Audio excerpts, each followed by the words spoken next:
जी बिस्मिल्लाहिर्रहमानिर्रहीम। जी सिंध अज मौजूद आहियूं दीवान बिरादरी वटि, जेको तक़रीबन को 4 बजे धारे नौजवान खे गोलियूं हणी करे मोटरसाइकिल 2026 मॉडल खसे विया आहिनि। कैश रक़म बि हुई, मोबाइलूं बि हुयूं ऐं उनखे सिधियूं फेरूं कयूं अथनि ऐं हू हिन टाइम जेको आहे सखर रेफर कयो वियो आहे ऐं अस्पताल में दाख़िल आहे। असां उनजे ज़िंदगीअ लाइ दुआगू आहियूं। उनजी अम्मा बि मौजूदु आहे जेकी ज़ारो ज़ार रोए पई, परेशान आहे ऐं सॼी फैमिली, सॼो घर हिननि जो परेशान आहे। त असां कंहिंजे हवाले आहियूं? असांखे लावारिस छो छॾियो वियो आहे? असांजा बचड़ा छा ॻोल्हण लाइ पैदा थिया? असां पंहिंजे बचड़नि खे पाले पोसे महिनत करे तालीमूं कराए ऐं पंहिंजे हक़ लाइ रोज़ी मिलायो आहे, लुफण जे लाइ लायो आहे। त इन जे लाइ असांजे घरनि में बेचैनियूं कीअं थी ख़तमु थींदियूं? त इन जे लाइ असांजूं ईदूं न पियूं थियनि। असां बचड़ा पढ़ी नथा सघनि, तालीम नथा करे सघनि। इन जे लाइ SSP साहब खे मां गुज़ारिश कंदसि त महिरबानी करे हिन जो सोमोटो नोटिस वठो ऐं खलील साहब खे गुज़ारिश कंदसि त 48 कलाक असां तव्हांखे ॾियूं था पिया। हिन जी फैमिली जेके ज़ारो कतार रोए पई, ही परेशान आहे ऐं हिन जी माउ तव्हां ॾिसो कहिड़े हाल में आहे, कहिड़े कैफ़ियत में आहे। जंहिंजे घर में बचड़े सां ज़्यादती थिए ऐं ज़ुल्म थिए, छा सम्झो था उन घर में छा मानी वणंदी, उनजे घर में कहिड़ी कैफ़ियत हूंदी? मां सियासी, समाजी, क़ौमपरस्त, मज़हबी जमात जेके बि दोस्त आहिनि त अचो ऐं हिननि सां हिननि जी वारसी बि कयो, मालिकी बि कयो ऐं जेको आहे सो हिननि जी जेको आहे हक़ रसाई करायूं। त हिन सां ज़्यादती थी आहे।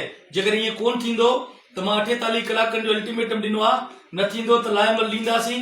पोइ शटरबंद हड़ताल जो सॾु ॾिनो, छा ईद कीअं कंदासीं? हाणे दीवान बिरादरी असांजे पोइ वेठी अचे थो त 7 बजे असां 8 बजे जेको आहे सो कारोबार पंहिंजो गे जो बंदि कंदासीं। कल्ह उनको 4 बजे गे जो जेको आहे सो दुकानूं लुटे फुरे 3 लख रुपया फुरे विया।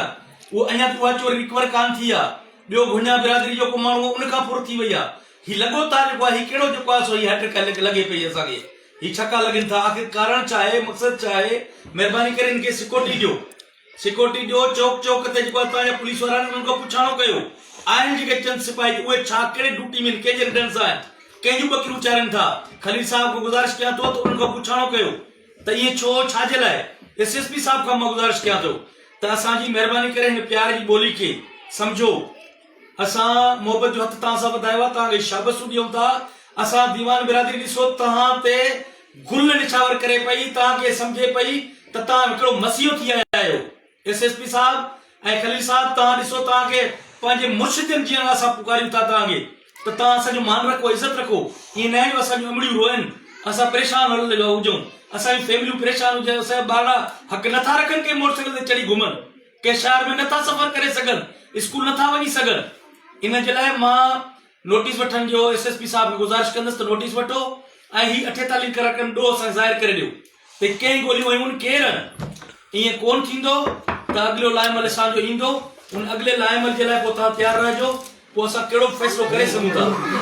मां उमेद रखां थो त तव्हां असांजो मान रखंदव, इन दीवान बिरादरी बेचैनी ख़तमु कंदव, महिरबानी थींदी ऐं अम्मा जो बेचैनी तव्हां इंशाल्लाह ख़तमु कंदव। अम्मा तव्हां ॻाल्हाईंदो ॿ 2 लफ़्ज़?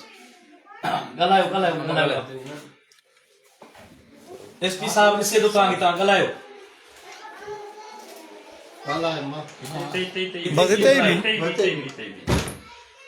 छा चवणु चाहियो था अम्मा तव्हां?